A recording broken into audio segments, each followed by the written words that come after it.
ওম অখণ্ড সংহিতা বা শ্রী শ্রী স্বামী স্বরূপানন্দ পরমহংসদেবের উপদেশ বাণী, চতুর্থ খণ্ড। সাকার উপাসনা শ্রেষ্ঠ না নিরাকার উপাসনা শ্রেষ্ঠ? শ্রী শ্রী বাবামণি বললেন, সুতরাং এ প্রশ্ন মোটেই উঠে না যে সাকারভাবে ভগবানের উপাসনা শ্রেষ্ঠ না নিরাকারভাবে ভগবানের উপাসনা শ্রেষ্ঠ। তোমাদের মধ্যে যার চিত্ত সংস্কার যেরকম তার পক্ষে সেই রকম উপাসনা শ্রেষ্ঠ। নিরাকার তত্ত্বই পরম সত্য। দর্শন বিচারের দিক থেকে এই কথা স্বীকার করে নিয়েও যে একজন মহামহোপাধ্যায় পণ্ডিত সাকারভাবেই উপাসনা করেন, তার কারণ হচ্ছে এই যে তার যুক্তি তার বংশ সংস্কারকে পরাস্ত করতে পারেনি। আবার একজন হাল চাষি কলিমুদ্দিন লেখাপড়া না জেনেও যে নিরাকার পরমেশ্বরের উপাসনা করেন, মোহাম্মদকে ভগবানের একমাত্র প্রেরিত পুরুষ বলে স্বীকার করেও তাকে একমাত্র ভগবানের অবতার বা অংশসম্ভূত বলে মানেন না। মোহাম্মদের দোহাই দিয়েই ভগবানকে এক বা অদ্বিতীয় বলে ঘোষণা করেন, অথচ মোহাম্মদের মূর্তির ধ্যান করেন না। এটাও তার বংশ সংস্কারের স্বাভাবিক সুফল। যার বংশ সংস্কার যেমন, সে তার অনুকূলভাবে ভগবত সাধন করবে, এটাই স্বাভাবিক। যা যার পক্ষে স্বাভাবিক তাই তার পক্ষে শ্রেষ্ঠ। আমার পন্থাই একমাত্র সত্য, অন্য পন্থাবলম্বীরা নরকের জীব, এইরূপ ধারণা না রেখে প্রত্যেকে নিজ নিজ রুচি অনুযায়ী ভগবত সাধন করবে, এটাই শ্রেষ্ঠ পন্থা। যে যেইভাবে উপাসনা করেছ সে অনন্যমনা হয়ে সেইভাবেই নিজ পথে চলুক। তার ফলে সাকার উপাসক একদা স্পষ্ট দেখতে পাবে যে যাকে আকার বিশিষ্ট মনে করে হাতে খড়ি দেওয়া হয়েছিল তিনি সকল আকারের অতীতে বিরাজিত। তার ফলে নিরাকার উপাসকও একদা স্পষ্ট দেখতে পাবে যে যাকে আকার ধারণে অক্ষম বলে একদা মনে করা হয়েছিল তারও রূপ আছে, বিচিত্র অপরূপ মূর্তি তার আছে। সেই সূক্ষ্মরূপ নিখিল ব্রহ্মাণ্ডের সকল স্থূলের ভিতরে অপরূপ সত্তায় নিরবধি বিরাজ করছে। এই অবস্থা এলে সাকার নিরাকারের কলহ মিটে যায়, সকল দ্বন্দ্ব থেমে যায়, পরিপূর্ণ শান্তি তখন সাধকের একমাত্র প্রাপ্তি হয়। উপাসনার প্রাণ বস্তু ও বহিরাচার। শ্রী শ্রী বাবামণি বললেন, তথাপি এ দৃশ্য অহরহ দেখা যায় যে একজন জীবন ভরে সাকারভাবে উপাসনা করে গেলেন, কিন্তু সেই বিশ্বমূর্তি বিশ্ববিভু যে নিরাকারও বটেন তার বিন্দুমাত্র উপলব্ধিতে এলো না।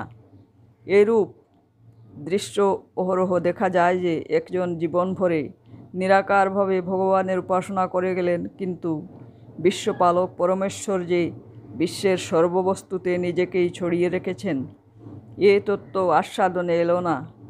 এর প্রধান কারণ স্পিরিটকে উপেক্ষা করে উপাসনার ফর্মকে প্রাণপণে মূল্য দেওয়া।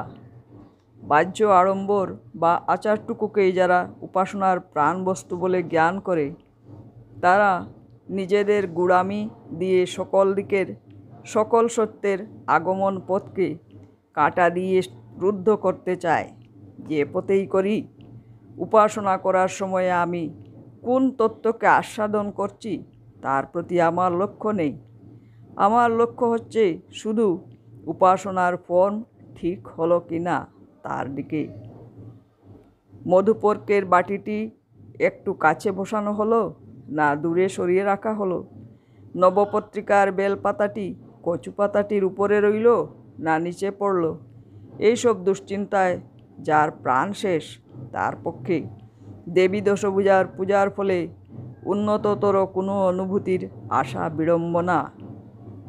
পশ্চিম মুখ হয়ে নমাজ পড়বার সময়ে হঠাৎ ভুল করে মুখখানা একটু কোনাকুনি হয়ে গিয়েছিল কিনা, অথবা ব্রহ্মোপাসনার স্তোত্র পাঠ করতে গিয়ে হঠাৎ পৌত্তলিকদের কোনো দেবতার কথা মনে পড়ে গিয়ে উপাসনার অঙ্গচ্যুতি হয়ে পড়েছিল কিনা, অথবা উপাসনার সময়ে ভোজনালয়ের নিকটে দিয়ে যে ব্যান্ড বাদ্য বাজতে বাজতে চলে গেল, সেটা কি বুড়া সৈনিকদের কুচকাওয়াজের বাজনা, নাকি প্রতিবেশী পৌত্তলিকদের প্রতিমা নিরঞ্জনের শোভাযাত্রা?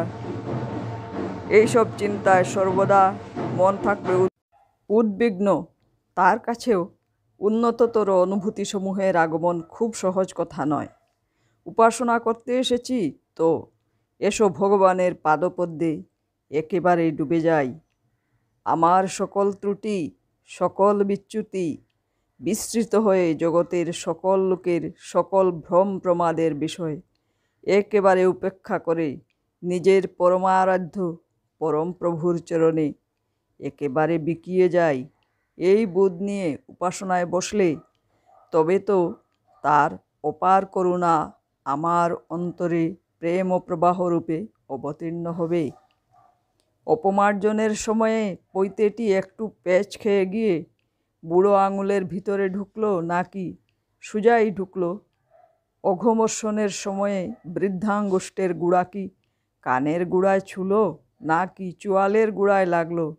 এইসব দুশ্চিন্তা নিয়ে যাকে গায়ত্রী উপাসনা করতে হবে, তার পক্ষে উচ্চানুভূতির আশা স্বল্প।